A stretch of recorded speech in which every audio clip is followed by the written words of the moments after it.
Sziasztok, Kriszti vagyok. A tájföldi kalandunk második része fog következni, a beszámolónak a második része, part 2, és hát bele is vágok ebbe a kalandban. Nagyon sokféle szempont szerint lehet mesélni erről egyébként majdnem fél éves kalandunkról, és ezek ugye olyanok, amiket már turistaként, ezek olyanok, amiket nem tapasztal meg, vagy nem tud meg az ember, mert az idő rövidsége miatt nem is tudhatja meg. Úgyhogy amik a videóban elhangzanak, azok a mi személyes tapasztalataink voltak, illetve azok az embereknek akik kint élnek, ők mesélték el, tájok, vagy olyan magyar emberek, akik már 10 plusz éve, vagy 15 is van, aki kint él, és ők magyarázták el. Egyébként meg tájokkal is tudtunk beszélni, mert angolul és németül is beszélünk. Úgyhogy ez fog következni. Egyébként nagyon igyekszem, hogy a tartalmaim természetesek legyenek, igyekszem a minőségen egyre jobban javítani, és a személyes, őszinte dolgaimat osztom meg, ami tapasztalaton alapul, és ezért, mivel hogy nem vagyok semmilyenféle szakember, sem bemondó, sem videós, ezért nyilván meg kell ugranom ezeket a dolgokat, és hogy ezt miért mondom el, mert őszintén és tiszta szívből szeretnék adni az élményeimből, a tudásomból, és nagyon hálás vagyok nektek, akik nézitek rendszeresen, most már havonta 20 és 30 ezeres megtekintés számaim vannak, amiért ugye nektek vagyok hálás, és azért meg különösen, hogy ha írtok is valamit, akkor azt kifejezetten legtöbbször pozitív, és hogyha negatív, amit ennek szintén örülök, hogyha van, és hogyha van benne értékelhető. Az előző videóm alatt, ami a Tájföldnek a bevezető, ennek a kalandnak a bevezető része volt, oda egy Gusztáv nevű úriember, arcát és nevét vállalva, amit egyébként köszönök, írt oda egy pár sort, hogy nem is voltál Tájlandon, Tájland nem egy turista paradicsom, és akkor felsorolt egy csomó helységnevet, tartomány meg városnevet, és hogy az Tájland.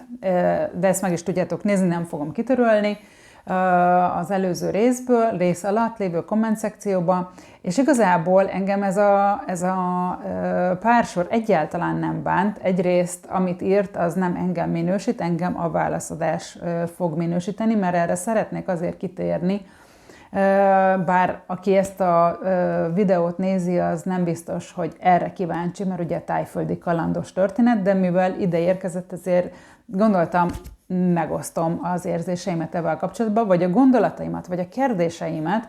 Ez ilyen társadalmi kérdéseket feszeget bennem, hogy egyrészt miért tesz ilyet egy ember, aki 50 körül van, amúgy tök jól szituált, megnéztem, vettem a fáradtságot és az időt, megnéztem, hogy több országban is járt, vesz fel ott videót, sőt, meg közzé is teszi. Egyébként szerintem biztos egy jópofa, jókedélyű ember lehet a videó alapján, és nem értem, hogy akkor ennek tulajdonképpen így itt mi értelme volt. Egyrészt, ha őszinték akarunk lenni, az a mondat, hogy nem voltál Tájlandon, ez így nyelvtanilag sem helyes, mert elkezdte magyarul, a Tájland az meg nem Tájland, hanem Tájföld, hogyha magyarul nyelvtanilag nézzük, de igazából értem, hogy mire gondolt, vagy mire gondoltál, hogy azok a helyek, amiket felsoroltál, amire egyébként nem hangzott még el, hogy én nem voltam egyiken se, vagy akár több helyszínen is, hogy azok az autentikusak. Én ezt értem, viszont az, hogy 3 helyen voltunk, tehát Kaolakon, Koh Phanganon és Koh Samuin, az nem jelenti azt, hogy mi onnan nem utaztunk, nem jártuk be még egyéb más helyeket, nem tettünk kirándulásokat más helyekre, többek között olyan helyekre is, amiket felsorolt itt az úriember, de ettől még az a kérdés merül föl bennem, hogy fel kell valaki. Biztos egyébként rossz napja volt, mert a videóból, ami az oldalán van, jókedélyű férfinek tűnik, akinek lehet, hogy családja is van, illetve több országba is oda van írva a videó alá, hogy hol vannak. Nyilván nem egy évet vagy éveket töltött ő sem ott, de lényeg az, hogy ha valaki eljön Budapestre, vagy elmegy a Balatonra, és ő turista, és mondjuk japán, vagy német, vagy teljesen mindegy, hogy milyen nemzetiségű, vagy megnéz egy nagyvárost, vagy valamit, akkor ő nem volt Magyarországon. Tehát, hogy így ez tényleg csak ilyen kérdéseket vet föl bennem, és nem is szeretném ezzel sokat húzni az időt. Minden esetre nagyon hálás vagyok azért, hogy nagyon kultúrált és nagyon jó kommentek szoktak érkezni. Ez nem azt értem, hogy mindig dicséretet kapok, hanem hogy ilyen trollszerű, vagy nem tudom, amit én úgy nem találom se elejét, se végét komment, nem nagyon jön. És egyébként nem zavar, ha jön, csak nem értem. Na, de most bele is vágunk, part 2 elindult, és most azt gondoltam, hogy ugye először azon gondolkoztam, hogy 3 nagy területen voltunk, ami 3 teljesen különböző életvitel, típusú emberek, hogy miért mennek oda, milyen szándékkal mennek oda. De az azért nem jó, mert igazából van ennek egy eszenciája,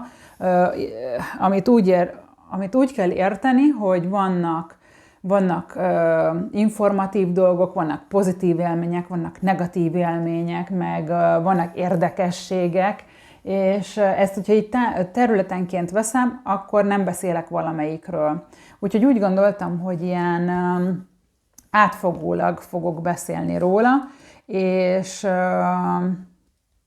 csináltam is róla jegyzetet, hogy biztos, ami biztos, nem maradjon ki semmi, de egy pár kortyot iszom. Egészségetekre, ne felejtsetek el inni. Mostanában leves méretű mennyiségű teákat szoktunk készíteni, mert ugye sokat kell inni. Én vizet nem szeretek inni, akkor se, hogyha jó minőségű fordított ozmozisos trallala a víz, de a teából viszont így meg tudom inni a megfelelő mennyiséget. Szóval ne felejtsünk el télen sem inni, még nyáron könnyebben iszunk. Szóval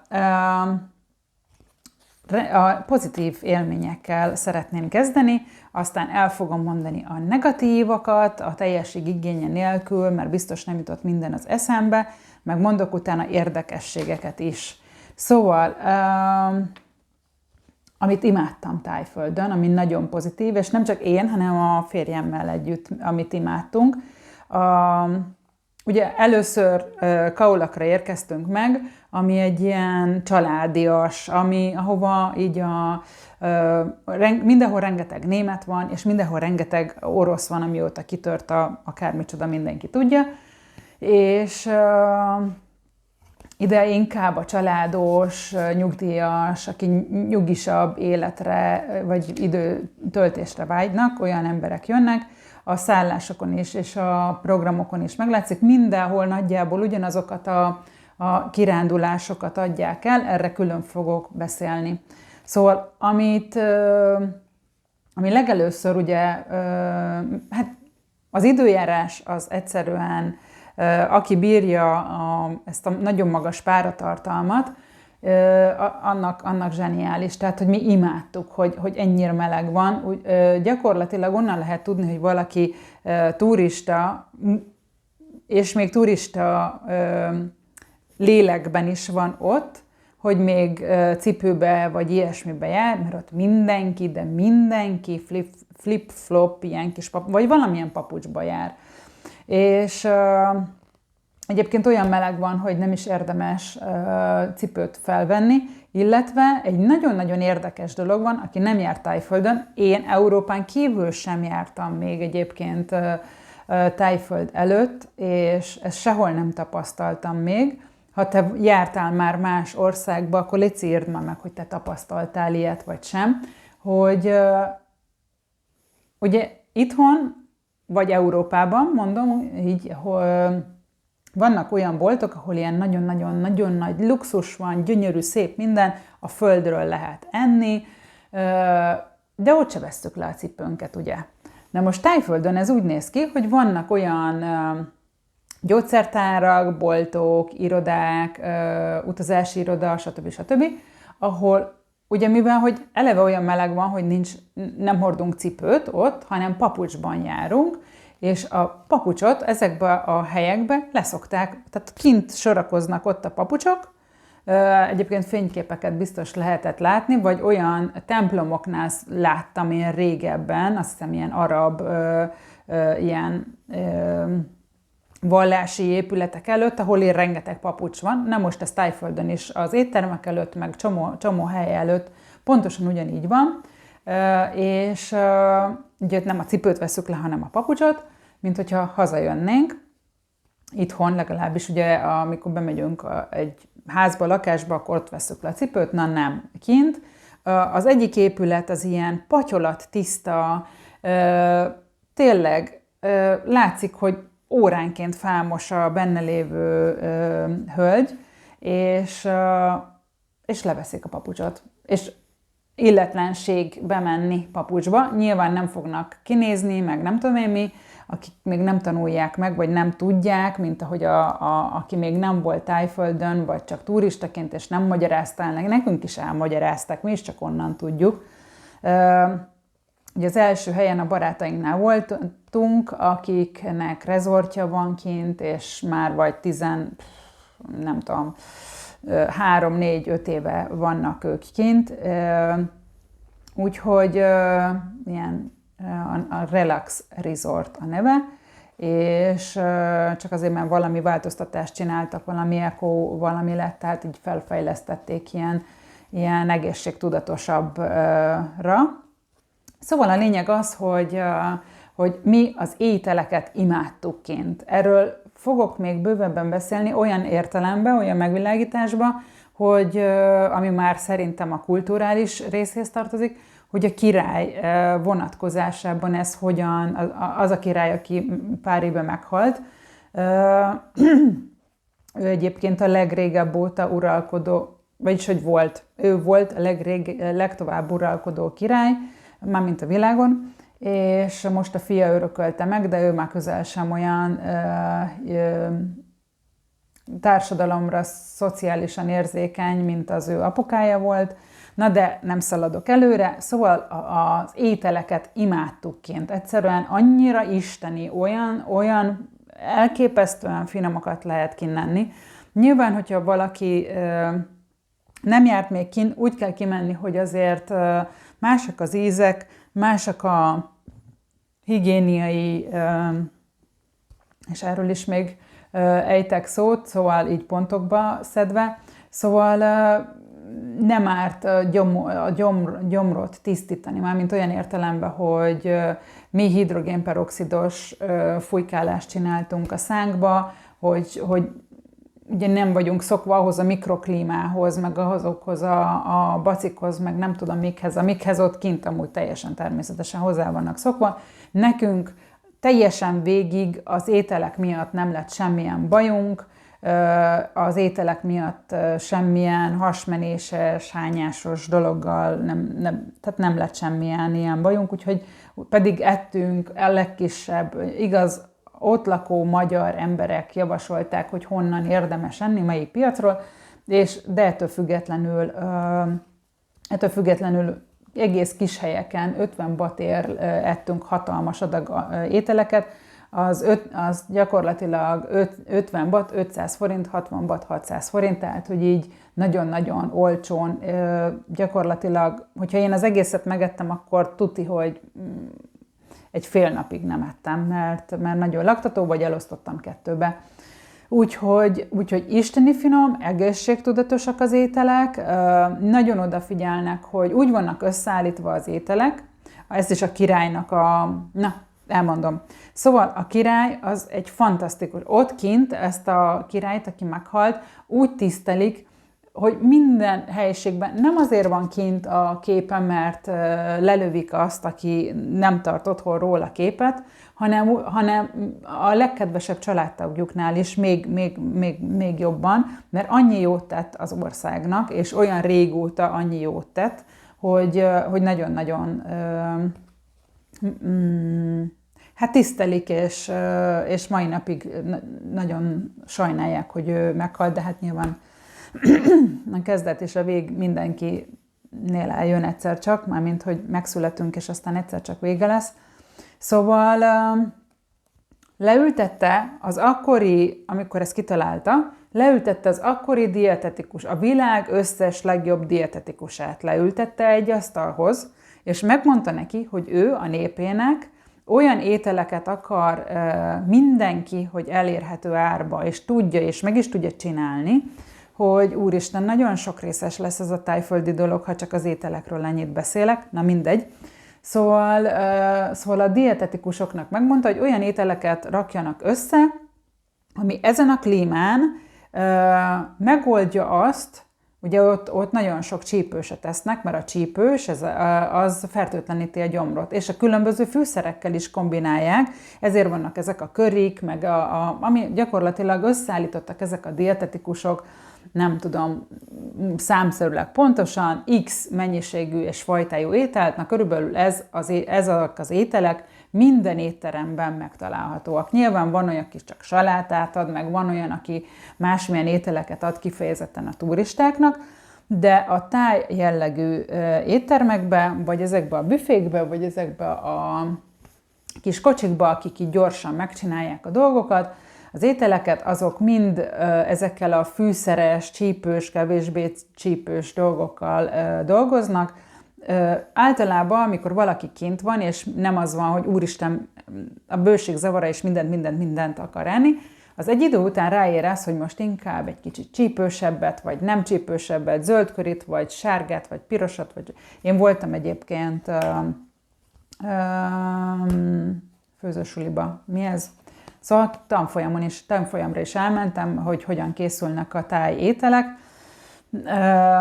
Hát haza akartam hozni ezeket az ízeket, és a lényeg az, hogy összeállították a dietetikusok, és ezt igazából már az iskolába elkezdik. Szóval az iskolába elkezdik megtanulni és megtanítani a gyerekeknek, hogy mindenki tudjon főzni, és egyből rákötök egy olyan dologra, hogy a király azt is, nem tudom, hogy ez még azóta is így van, mert ugye nyilván az új király változtathatott rajta, bár amikor mi kint voltunk, akkor már az új király volt, és akkor még érvényben volt ez. Szóval minden adómentes, akinek nem fix helye van. Tehát ezek a kis gurulós, bódés, motorra rászerelhető bicikli, szóval ezek ilyen tuk-tuk, meg ilyen gurulós dologra rászerelhető, és ott helyben csinálható dolog minden adómentes. Tehát ami pénzt ott csinálsz, az a tiéd, megveszed az alapanyagot, ott megveszed, eladod, amennyire eladod, és a kettő között lévő, tehát ez az egész a tiéd, nyilván a haszna a tiéd, tehát nem kell adózni érte. Tehát van olyan, hogy úgy van bevételed, hogy nem kell adózni érte, és bármennyit csinálhatsz. És tehát én azt gondolom, hogy nem azt gondolom, hanem hogy a királynak feltett szándéka volt, hogy bizonyos élet színvonalat, minőséget, vagy legalább az alapokat mindenki meg tudja kapni. Jó, mondom, a kinti vizet nem lehet meginni, ami a csapból folyik, semmilyen módon. Mi néha mostunk vele fogat, soha semmi bajunk nem lett tőle, senkinek nem javaslom. Az is igaz, hogy mi hidrogénperoxiddal fújkáltuk a szánkat, amiről nem is tudtam egészen, ameddig ki nem mentünk Kopángárra, és majd ott Attillától ezt meg nem tanultuk, ő volt ott a mi kis vezetőnk, de a lényeg az, hogy ezt is szerintem kevés helyen mondják el. Érdemes, mondom, mindenképpen kivinni akár homeopátiával, vagy valamivel, hogyha valamilyen eleve megalapozni a gyomrunkat, vagy hogyha történt valamilyen mérgezéses dolog, akkor abból egyébként én antialkoholista vagyok, de hogyha ilyen van, akkor tudni, hogy valami nagyon a legtöményebb alkohollal rögtön iszom valami ilyesmit gyógyhatás szempontjából.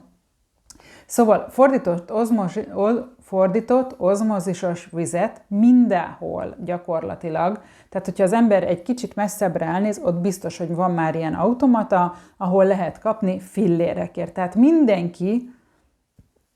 mindenki fordított ozmozisos vizet tud, vagy tudhat inni, aki csak akar. Tehát ez is olyan, amit a hajléktalan meg tud venni, és tehát, hogy szociálisan nagyon érzékenyek, legalábbis a tájokkal nagyon érzékenyek, mindenki tud enni, inni, ott aludni, abból nincsen probléma, mert maximum, hogyha monszun van, akkor kell az esőtől behúzódni, egyébként meg bárhol lefekszenek aludni.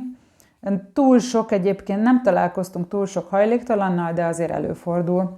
Na, de most a pozitív dologra akartam fókuszálni, csak olvasom a kókuszdiót, fókuszálni. Szóval, hogy amit nagyon szerettem, mindenhol roskadásig vannak a zöldségek, a gyümölcsök, az ott termett zöldségek, gyümölcsök, akinek az egészséges táplálkozás fontos, az ott úgy érzi, hogy a mennyországba került.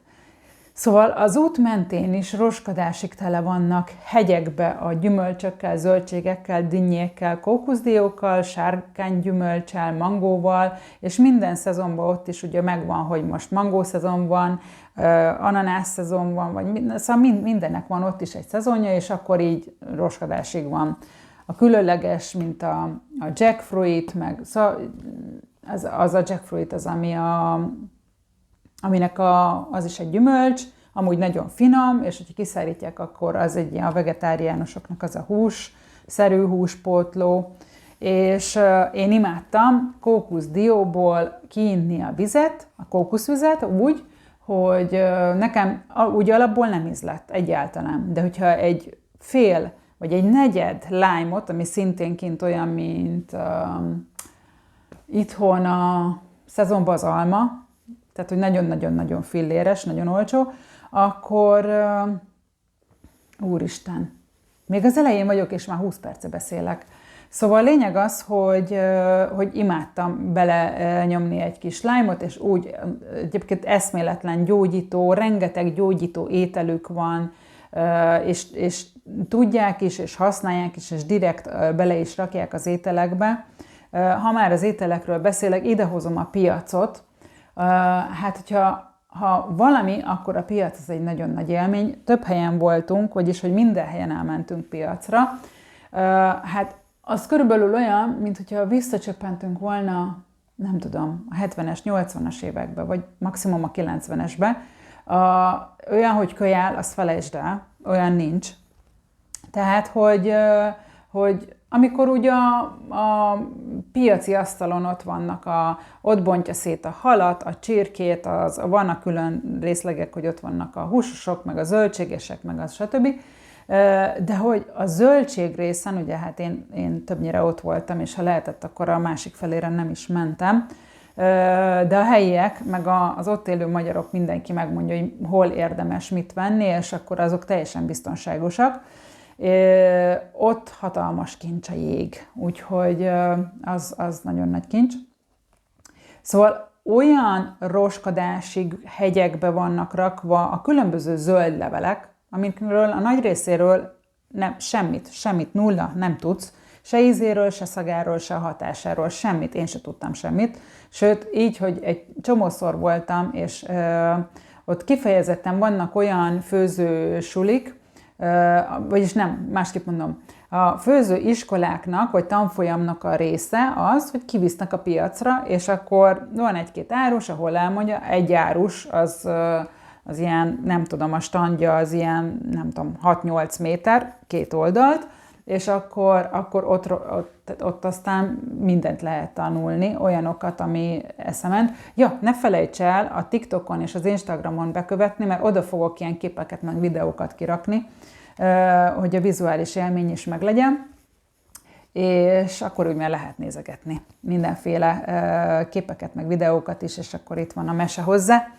Szóval a lényeg, hogy rengeteget tanultam, és úristen, eszméletlen, nyilván valami számunkra ehetetlen, ők meg megszokták, sőt, tudatosan használják ezeket a hatásai, illetve gyógyhatásai miatt, különböző, akár nagyon csípős, nagyon keserű növényeket, ugye a keserű a májra nagyon jó hatással van, és ők eszik ezeket, belerakják a különböző salátákba, rengeteg salátát esznek, úgyhogy hát, hogyha kimentek Tájföldre, akkor a piacokat azt nagyon-nagyon javaslom, de azért arra fel kell készülni, hogy hát nem a mai európai, nem az európai hangulatra kell számítani, hanem egy olyan autentikus dologra. Igen. Most így az étkezéses dolgokat azt gondolom, hogy most még itt megnézem, és akkor ezt a részt be is fejezem, mert így 25 percnél tartok. Jó, akkor volt a kókuszvíz, a pad thai, eszméletlen jó, ugye étkezés, már említettem a gyógyszertárakat, nagyon-nagyon magas színvonalú. Ha van biztosításod, de ha nincs, akkor meg tudod fizetni, hihetetlen magas színvonalú a plastikai műtét is, a dubaiak ide járnak, mert itt sokkal olcsóbb és sokkal jobb minőségű, a különböző szépészeti beavatkozásokról külön fogok beszélni majd, és hát az orvosi ellátás is gyakorlatilag még úgy is, hogyha fizetsz érte, abszolút megfizethető, és itthoni, privát színvonalú, tehát nagyon-nagyon jó minőségű, felkészültek, úgyhogy én teljesen leesett az állam ezekbe a kontrasztokba, hogy az egyik épület az putri, fából tákolt, földön alszik, koszos minden, és a másik, a szomszédja, az meg konkrétan levesszük a papucsot, mert márvány van alul, és csillogósan a por elcsúszik gyakorlatilag, mert taszítja a föld, mert annyira tiszta, úgyhogy hihetetlen ez a kultúrsok. Jó, még gyorsan átszaladok rajta, hogy mi az étkezéssel kapcsolatban. Jó. Szóval, ha még eddig nem tetted föl, vagy nem tetted meg, akkor légy szíves, iratkozzál föl, mert akkor te is örülsz, én is örülök, algoritmus is örül, és az algoritmus örül, akkor mindannyian örülünk.